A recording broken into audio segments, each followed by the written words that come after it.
Good morning. Welcome to coffee time.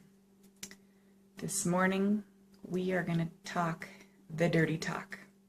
Compost. That's right. You like my joke, huh? Okay. So, really do want to talk about compost this morning.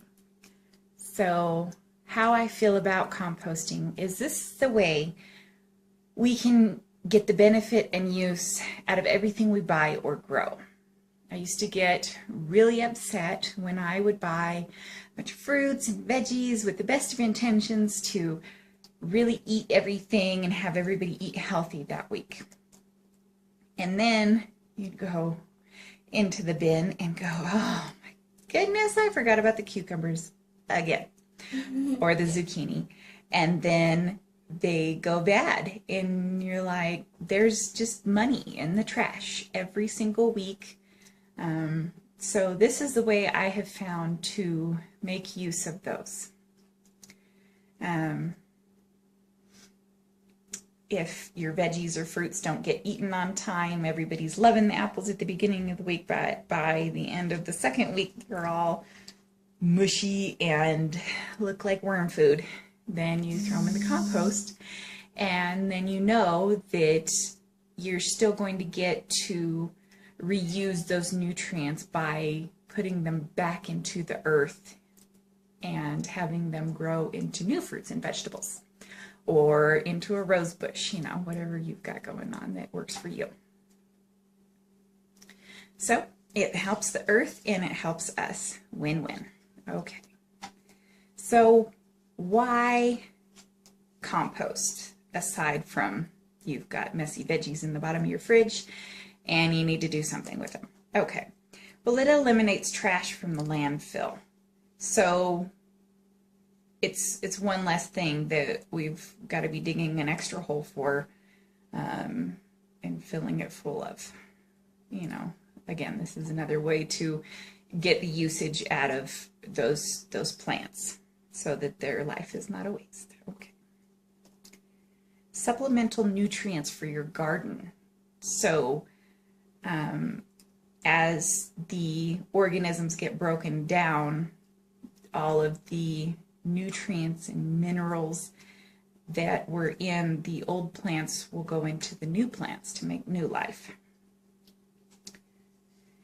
And then for us, here in the great state of Wyoming, who have less than ideal soil. Now, this is not just Wyoming, but it's where I live, so my example.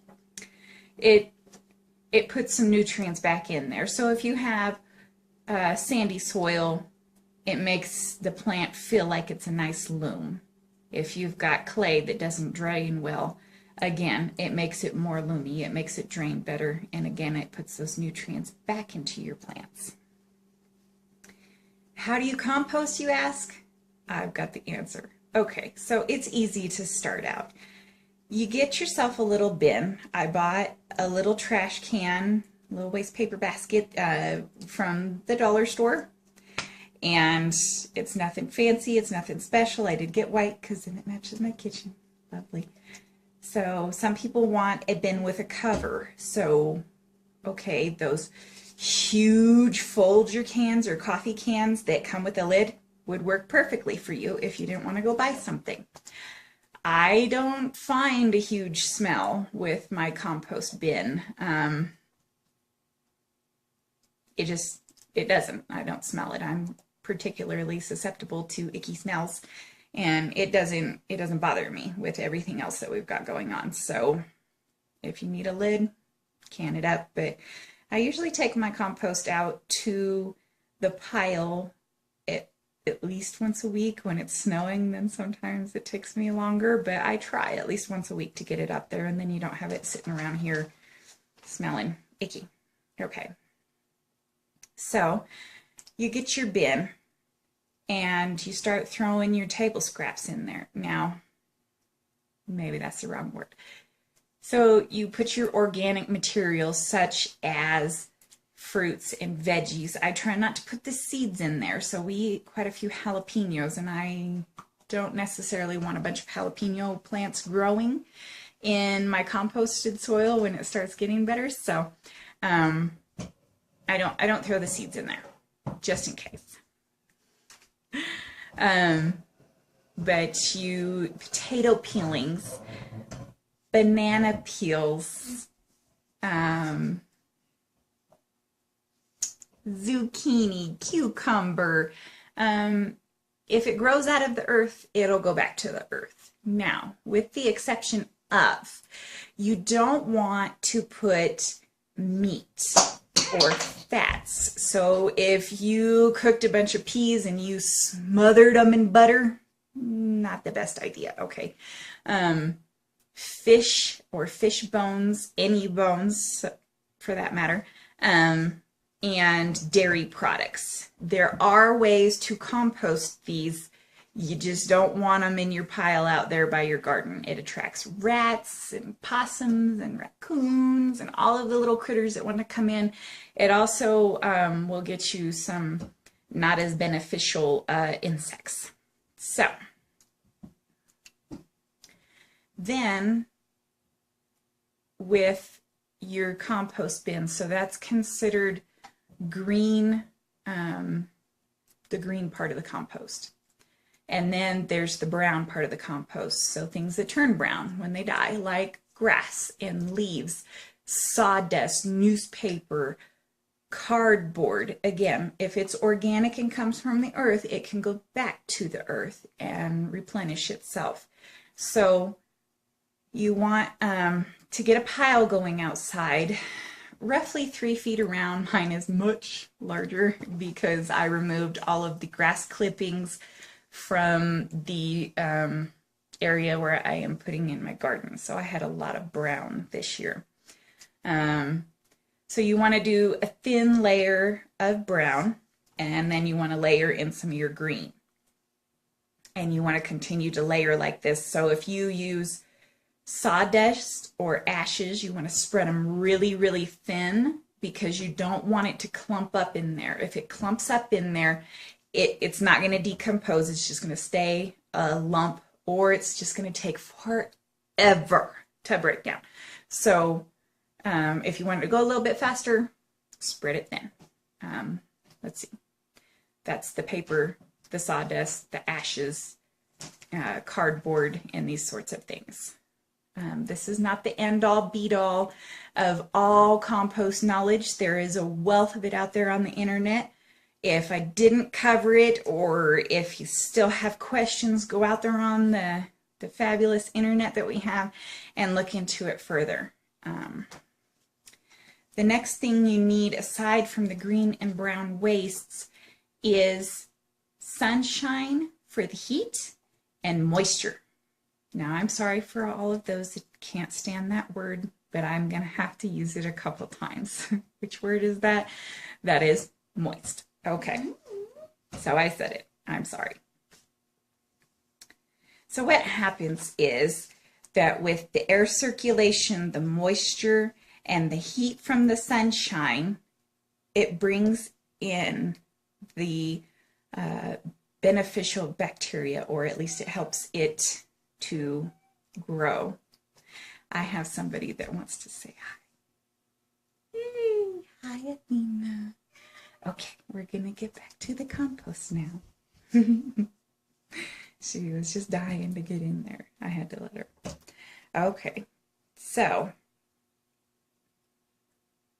as I was saying, a cute little girl, it can disrupt the thoughts, can't it? Okay, so we want all of these things to come in and work together. So the earth has its own way of breaking everything down and reusing it. So you want to put your pile on the earth because this allows for the little wormies and the beneficial microorganisms to get up into your pile. You want them in there. They're going to work the miracle for you.